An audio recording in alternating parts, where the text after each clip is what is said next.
My name is Katie Orr. I'm taking part in The View from Here with Capital Public Radio, and the name of my segment is Destined to be Caregivers.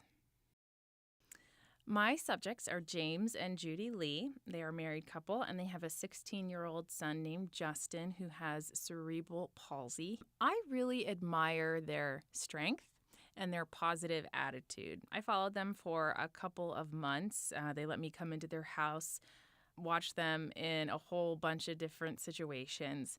And I have to say, they were just so happy and positive the entire time, despite the fact that they spend the majority of their time caring for their disabled son.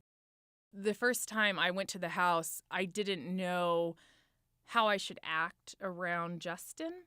And, by the second or third time, you just walk in, hey, Justin, how's it going?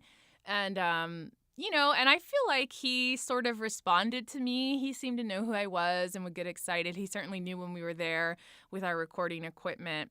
So for me, it was just sort of that breaking down of the barrier to see that, oh yeah, this is a normal family. They have different challenges than some other families do, and their son is not a typical teenager, but he's a sweet kid, and they love him so much, and they enjoy their lives.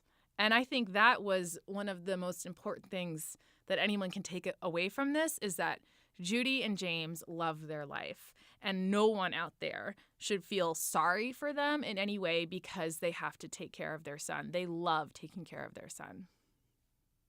They were just so welcoming and fun to be around, and I just, really appreciated them. It was more just like in the quiet moments when you're just like, oh.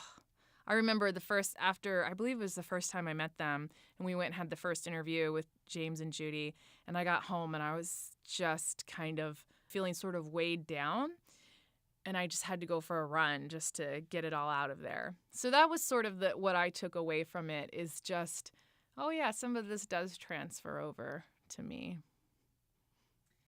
You want to tell these people's story right, and it's a little bit different from other stories that I've done in that you have a clear, point that you're trying to get across in 4 minutes, or there are two different sides that you have to represent.